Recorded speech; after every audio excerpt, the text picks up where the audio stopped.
What question did you ask? I joined the army. They have to be somewhat niche. Would you recommend this book? I already know the answer. I don't know. I got a book for today. I asked this book a question by Vicki Tan. Why are we looking at this book? Full disclosure, she is a dear friend of mine. When she wanted to approach a topic, it was like from a very unique angle of how can we make cognitive biases work for us?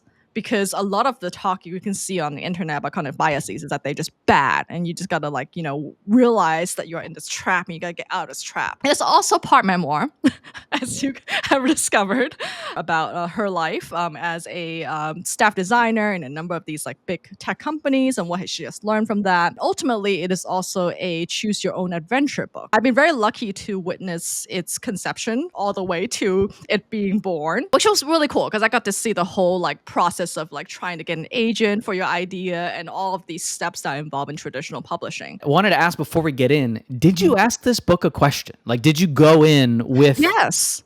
And I hope that's how you read the book. I didn't have a question. Maybe that's why we had a very different experiences. Well, I mean, like I like tried to come up with ones, and well, anyway, let's just get into it. So my kind of take is it's almost two books in one. Which is like good. The first section, which is, as Christin pointed out, the choose your own adventure style, it was more useful for me to think about it in terms of you have a decision to make. And it's like a guide to help you make the decision while keeping in mind a bunch of different things in your life. And that's like the first half of the book. The second half of the book is basically a glossary of useful cognitive biases from the perspective of these aren't challenges to overcome. They are fundamental parts of you, like in the same way that maybe a long-term injury or something is part of you. And you have to keep that in mind as you're doing things. It's not an inherently bad thing. It is just something you got to keep in mind, and being aware of it helps you like kind of mitigate the potential negative ramifications or amplify the potential positive ramifications of it, which I thought was really helpful. That is so funny because one of my first questions for you was, what question did you ask of the book? I mean, like, I don't know. I there's a big list of questions in here on page 34. I like had an opinion about the answer to all those questions already. You know what I mean? I'm not saying you were like, I already know the answer to all of these questions. For me, as a person that has just had a very different life path than Vicki, she seems like someone I would want to meet and I think would become friends with. But we don't have a lot of overlap in our life experiences. Yes, that is the number one thing that I thought you would find hardest with this book. It is a Bay Area designer, worked at corporations and has like lived that life path, goes on silent meditation retreats, which is like awesome, but just you probably couldn't craft somebody more different than me in a lab. You know what I mean? Yeah. And it's not a criticism. It's just like, oh, I grew up in the South. I joined the army, just a different path. Right. It's not a critique. It's just like an acknowledgement of we have different paths and not everything is for everybody all the time. Right. What Vicki had done was like she surveyed her friends to figure out what are the most frequently asked questions in her social circle. So that's where I didn't know exactly. So there is an inherent bias, sampling bias, right? Because like she can only ask these people because she can't ask random strangers. What you're seeing is exactly how the book was designed, and I think like that's the case with a lot of these like books these days is that they have to be somewhat niche, or else you can't communicate that level of detail.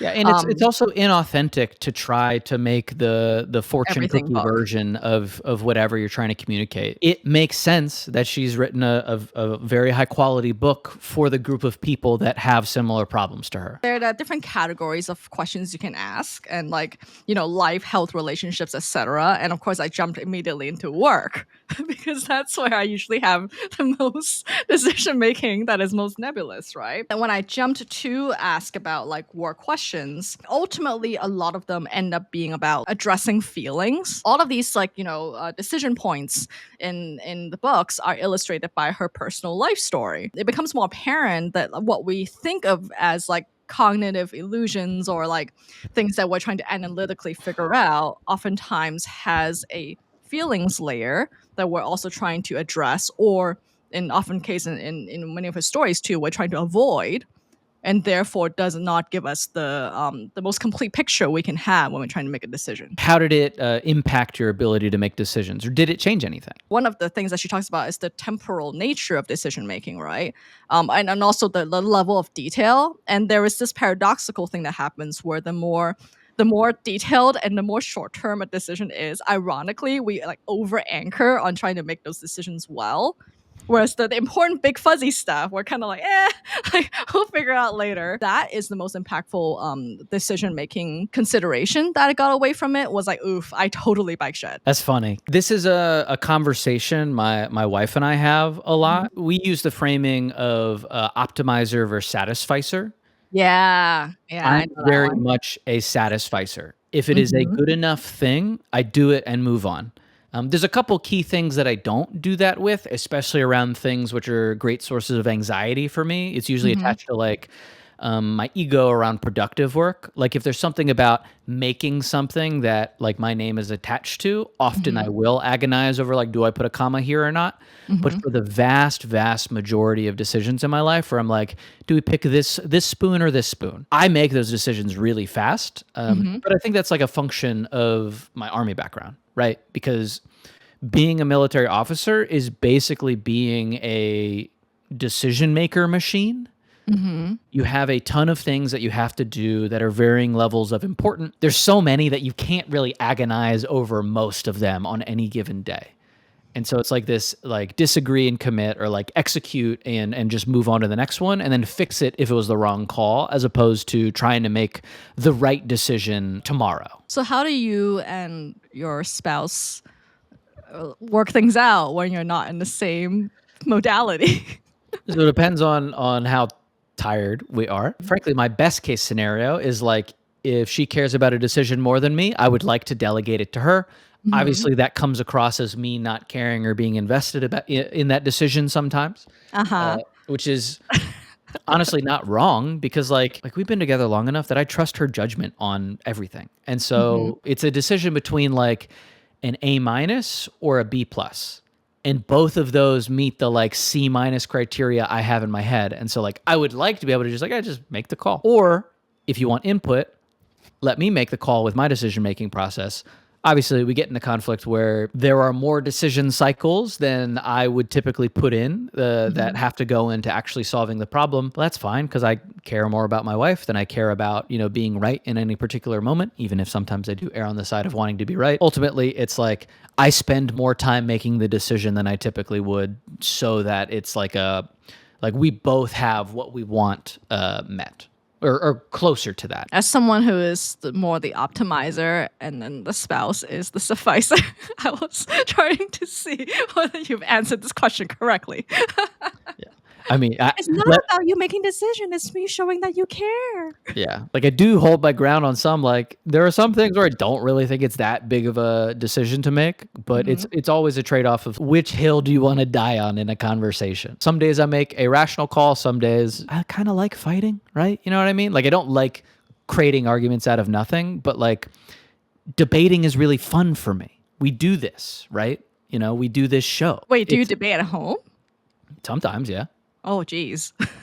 But like, not if I genuinely care about something, doing something with the cats or whatever. Like, is this safe or is this not safe? Like no, Okay. I think this, and it's also okay for us to disagree on it, and then we come up with like a third option, right? Because like that's the real problem with debate is if you never leave space for a third option, that doesn't necessarily need to be a compromise. It's just kind of like the synthesis of the two different ideas. If you can synthesize a third option, it's like a win-win-win. The other point I wanted to address was how to not feel trapped by decisions that you were alluding to, right? Like it's a bit the ease of undoing a decision. Amazon has a mental model of one-way versus two-way doors, which I find really useful. Most decisions are two-way doors, and their philosophy is if it's a two-way door, make it really fast and then just go back to the door if it was the wrong one.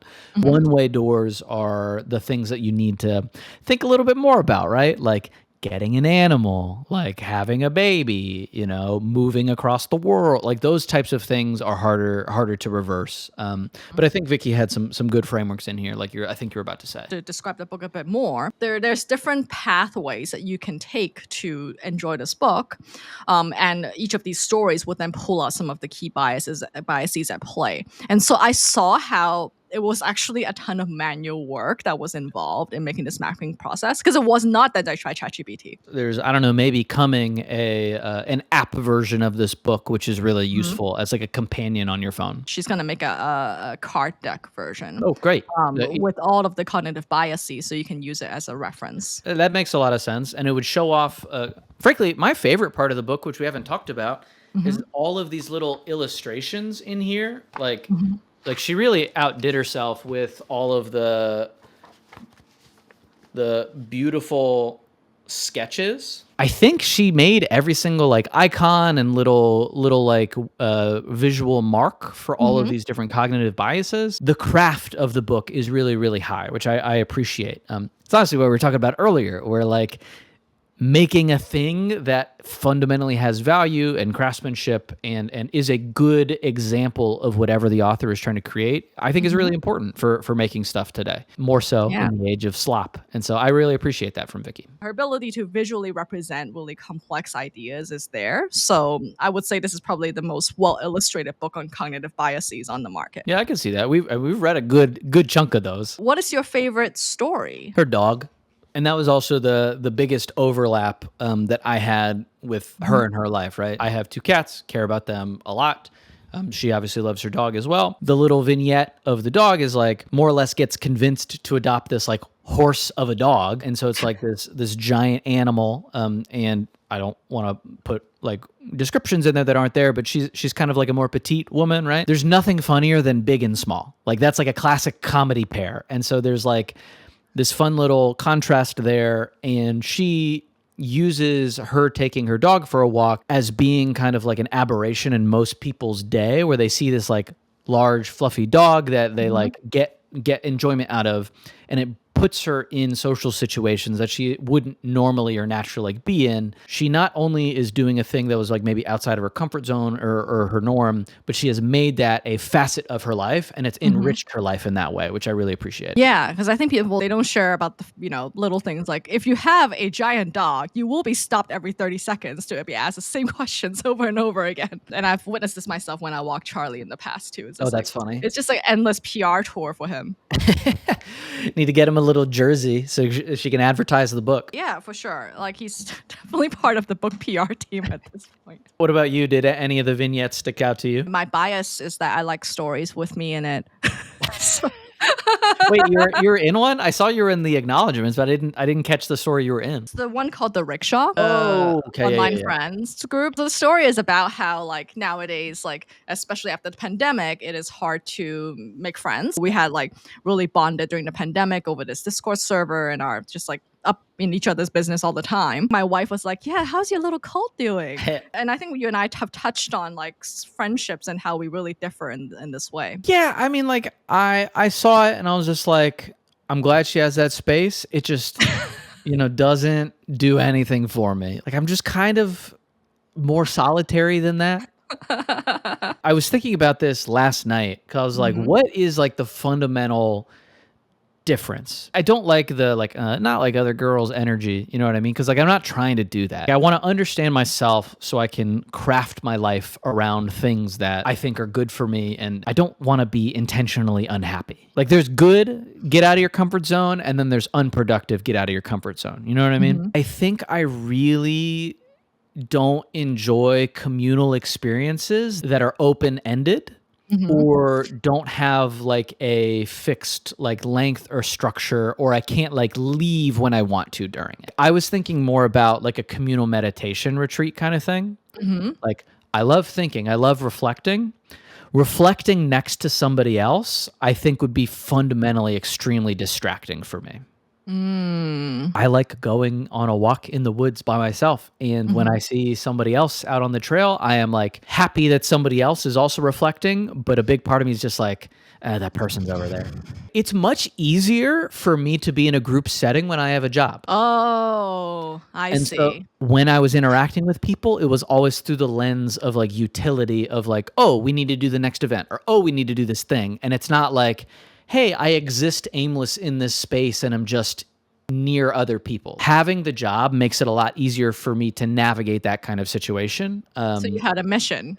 Yeah, very much so. The army was also mission oriented. Like at the end of the day, it was a job. I didn't hang out with people outside of work. Other people like really enjoyed that aspect of it. I needed that time to recharge because I was like with people all the freaking time.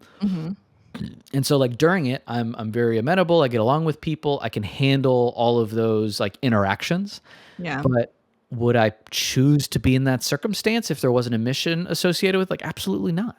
The level of my ambient anxiety is raised when I don't have something specific I'm supposed to be doing. Partially, it's like the conversation around a man existing without production is trained to you to be like a bad use of your living, a bad use of your life. But it's also just like a weird, if I don't know what I'm doing in that moment, I know I'm not fitting in, is maybe how I would describe it. In the light of all of that, would you recommend this book? Yes.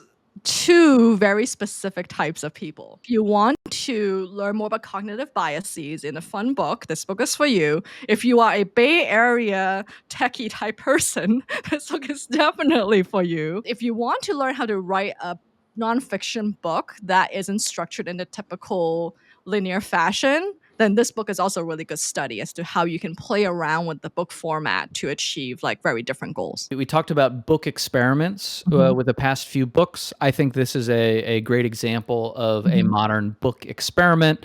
It doesn't follow the same structure as you would typically find in like I'm not gonna quite call it like pop sci books, but in this kind of like James Clear arena.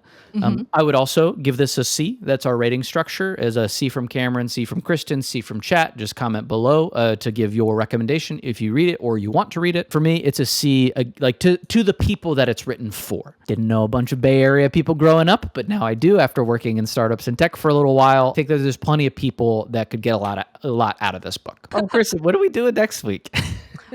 So we're doing a David Chapman essay. Is that correct? I don't know who the author is, but it's a classic internet culture essay called Geeks, Mops, and Sociopaths. Switching it up. Usually we do books. We're going to try other pieces of media to see how the show feels, because I think it's an important time to talk about different ideas. Not all good ideas are in books. Yep, it is David Chapman who runs this website called Meaningness. That is pretty popular in the Twitter circles. Yeah. And he talks about the meaning crisis, the meta crisis, the poly crisis. Have you heard of that one? I feel like my friends are just throwing terms at me at this The point. what? Polyamorous stuff? I don't think that's what they mean. Okay. But there is this like, kind of like the Viktor Frankl, like man in search of meaning kind of situation, which maybe we should read that book too. Yeah. But the whole idea of how there is this collapse of meaning that's happening in the world. I don't know what the specific definition is, but obviously, if you have a world where its values are largely driven by organized religion, and then most people stop following organized religion and nothing fills that like religion's place, of course people are going to have a collapse in meaning. So we'll see whether the Geeks, Mops, and Sociopaths essay will help us navigate The these sociopaths situations. usually win, unfortunately.